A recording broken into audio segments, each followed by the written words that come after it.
By taking the actions that I've outlined and many other significant measures during Operation Cast Lead, the IDF did more to safeguard the rights of civilians in a combat zone than any other army in the history of warfare. I've spoken of the considerable British and American efforts to operate within the laws of war and to reduce unnecessary civilian casualties. The IDF faced all the challenges that I've spoken about, and more.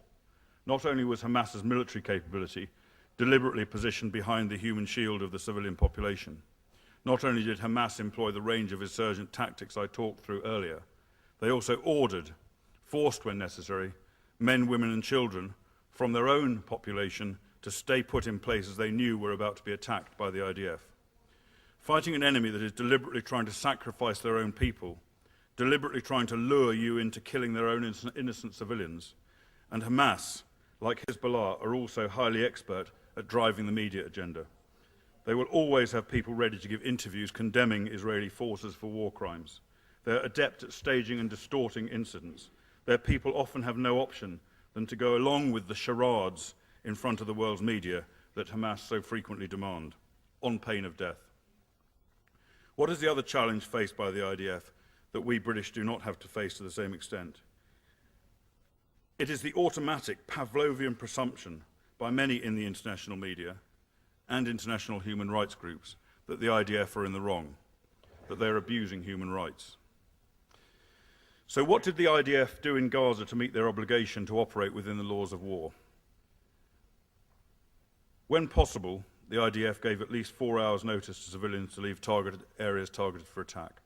Attack helicopter pilots tasked with destroying Hamas mobile weapons platforms had total discretion to abort a strike if there was too great a risk of civilian casualties in the area. Many missions that could have taken out Hamas military capability were cancelled because of this. During the conflict, the IDF allowed huge amounts of humanitarian aid into Gaza.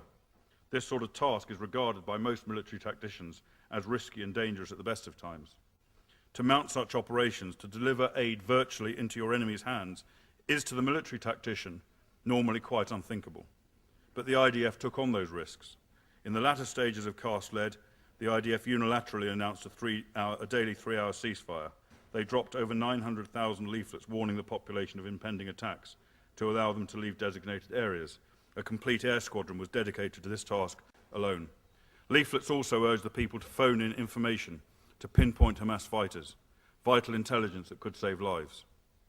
The IDF phoned over 30,000 Palestinian households in Gaza, urging them in Arabic to leave homes where Hamas might have stashed weapons or be preparing to fight. Similar messages were passed in Arabic on Israeli radio broadcasts, warning the civilian population of forthcoming operations.